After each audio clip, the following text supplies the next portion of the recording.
Hey guys, Rhett here. So my fad diet is on the Paleo Diet. Okay, I think it's one of the more popular ones that people tend to do. So about the Paleo Diet, what is it? This diet it's based on foods similar to what may have been eaten during the Paleolithic era. Okay, so this was the time when people lived in caves, huts, teepees.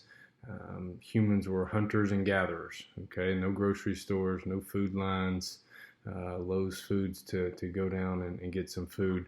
So whatever you could go out, hunt, gather it, kill it, bring it home and eat it. That's what this diet's based off of. So humans use stones and bone tools as well as stone axes for hunting animals.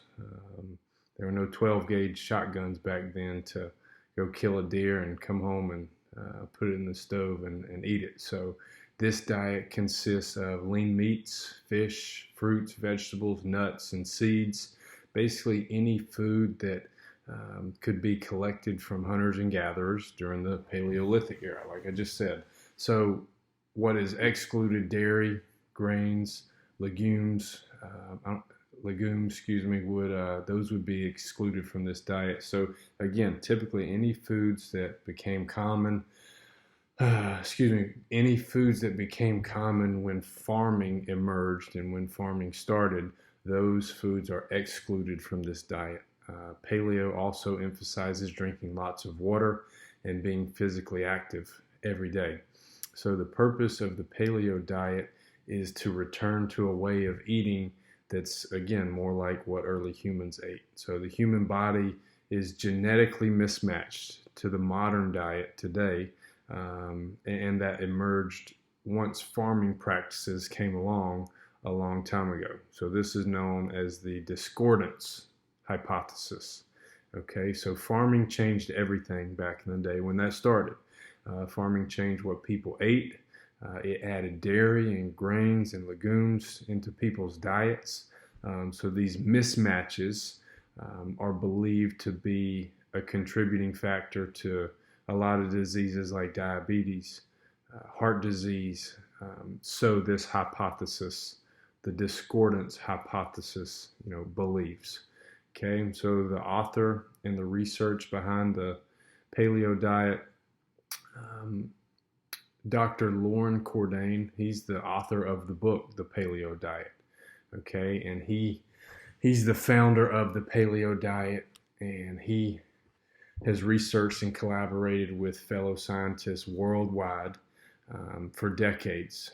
Okay, so for 15 years, he wasn't looking to make money when he set out to start his research on the paleo diet. He wasn't even sure what he wanted to call it. But he was just curious about the optimal human diet, what should be the world's best human diet. And through his 15 years of research and collaboration with world-renowned scientists, the paleo diet was born. Okay, so Dr. Cordain, he's even made public his 100 peer-reviewed papers. They're available for everyone at researchgate.com. And Dr. Cordain was even asked, he said, immense gratification in being able to help others in their search for health and well-being is what he describes as to how the paleo diet has impacted him in his life, because he's taken this and it has become his life. Okay, it's blown up to be what it is today. I think everybody has heard of the paleo diet and probably has maybe a basic knowledge of what it may be. So my position on it, how would I use it in my life? So I think the paleo diet is a good diet for a variety of reasons, for a variety of people of all different age groups. For adults, young adults, older adults, who are looking to lose weight. I think it's a very simple plan to follow. The foods that you need, they're not, ridiculously priced. You don't have to go to the grocery store and get a bunch of crazy expensive groceries, get a bunch of crazy ingredients to whip things together and cook all kinds of crazy meals every week to prepare your meals and get you ready for the week or anything like that. I think it's very simple. The ingredients, the food is reasonably priced, and they're easy to find. Personally, I'm not a big diet guy. I'm not big into diets. I believe if you drink a lot of water, you exercise, and you generally try to eat healthy. And look, everybody knows what healthy eating is.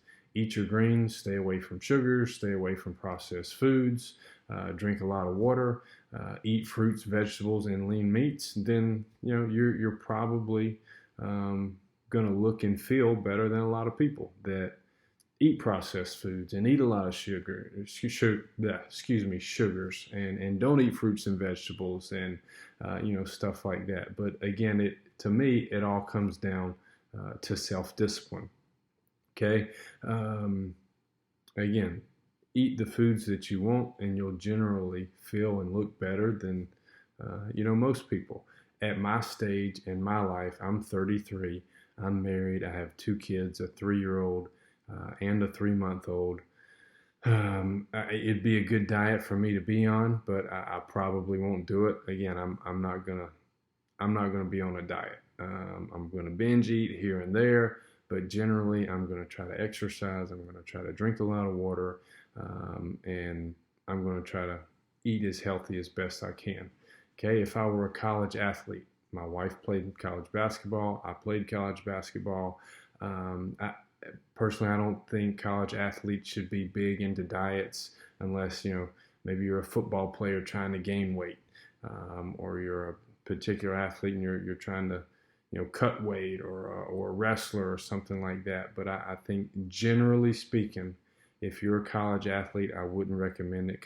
College athletes' metabolisms are very high generally, so eating fast foods and processed foods, not a lot of it, but eating some of that stuff is okay, because of all the calories that they burn on a daily basis in competition and lifting and running and practice. So again, diets all come down to the same thing for me, and that's self-discipline.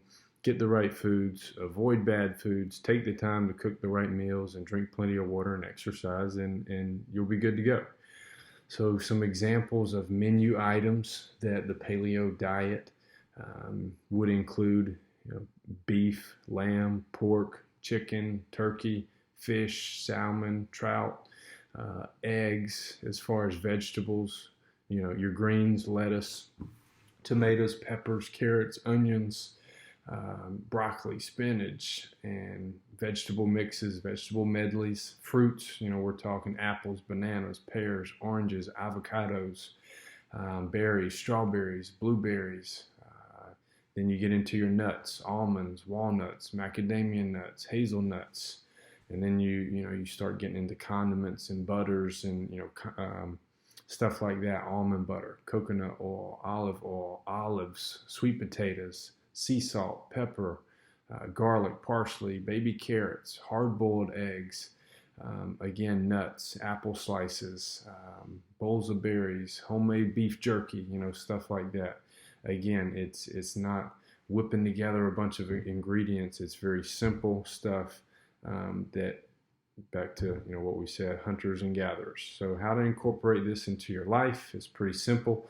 To incorporate the paleo diet into your life, you just have to have the self-discipline to do it. So some simple guidelines for grocery shopping: ordering your meals at restaurants when you go out to eat would be purchase meat or fish-based dishes, get extra vegetables instead of bread or rice, and make sure the food is cooked in olive or coconut oil. Okay, so some versions of the paleo diet say it's even okay to add a little modern, healthy twist to it, and include foods like grass-fed butter and gluten-free grains. Okay, some more strict purists of the paleo diet say, can't do that.